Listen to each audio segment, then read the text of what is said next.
Good morning mga dodong, it's gonna be another trip. Saan tayo today? Simala mga dodong.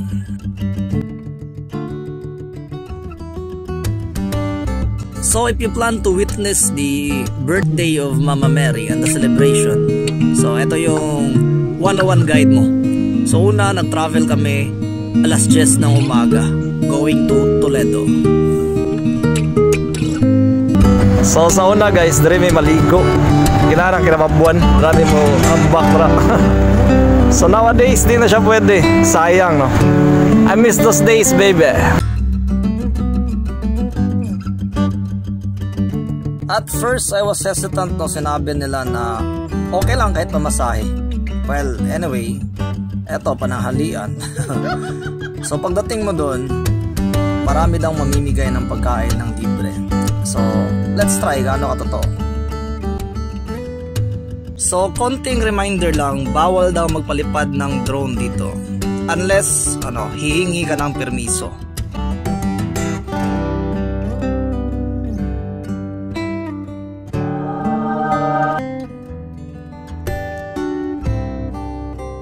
These are the personal necessities, mga personal. So, malinis naman, pero this is located sa labas ng simbahan. So, you have to go outside. And bumungad na yung tower ng Simala. Siguro bumili ka ng kandila outside for tonight's harana. First batch na nakita namin na namimigay ng libreng pagkain is yung mga Indiano. Shoutout sa inyo. Every year daw nila itong ginagawa. The second is this one. I don't know the group, hindi ko sa nakausap, but same thing, namimigay ng libre and it's every year.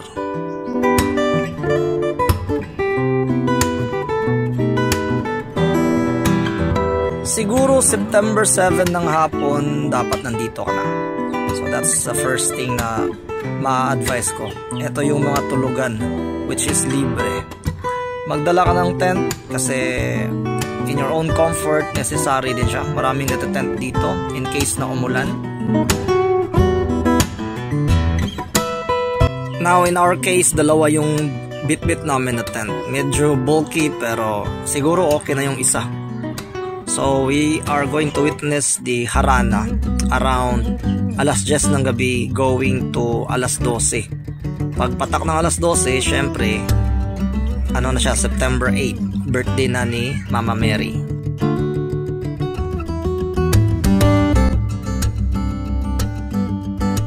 Ito yung pangatlong grupo na namimigay ng pagkain ng libre. So sabi nila naubusan daw ng ulam. So pumunta kami sa ika-4 na grupo wherein pumipila ka lang, may pagkain na libre. So that's breakfast, lunch at saka dinner. Ito naman yung katabi namin. Isa silang baker ng Naga.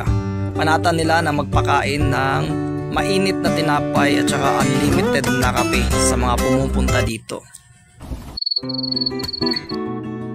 Shoutout na din sa mga nakasama naming mga bata. Eto, nagpapaturo na ang magic. So, thank you guys. See you next year. Shoutout Mitch Michael. Salamat sa comment. So may mga ongoing na mass and during this time we took the initiative na maghanap ng kandila kasi kailangan siya for tonight's event. Super excited kasi dalawa ang event na mangyayari for tonight's occasion. So una, syempre yung harana. And it turns out ngayong gabi ay may eclipse. So dalawa yung magandang event for tonight. So while waiting, kumain na rin kami. And again, sa grupo ng mga Indiano. Pagbalik namin, may coffee na unli, tapos bami. Siyempre, bigay ito ng mga Naga, mga taga-Naga team. Dito sa nagluluto ng bread para at least fresh yung pinamimigay nila.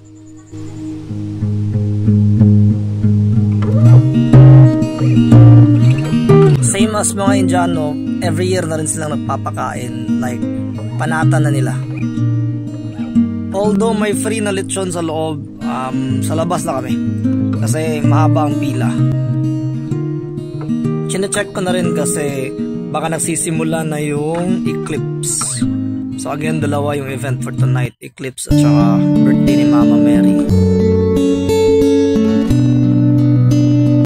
Pag-announce ng turn off na yung ilaw, magsisimula na yung ceremony wherein galing sa main, pasa-pasa kayo ng apoy going sa kandilam.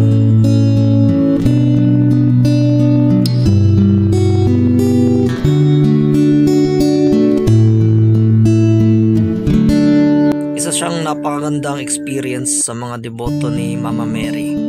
So every year sarap balik-balikan. Syempre may fireworks din pero medyo pangit yung angle natin kagabi kasi nasa second floor kami. Day 2 mga dudong. Day 2. Rainy morning.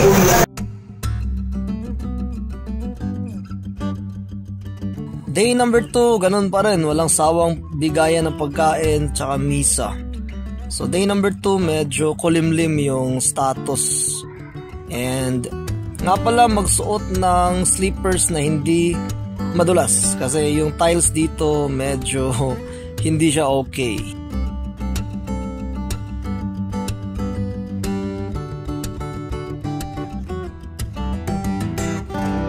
So if you plan na pumunta dito, so hindi siya masakit sa budget kasi marami yung nagpapakain ng libre.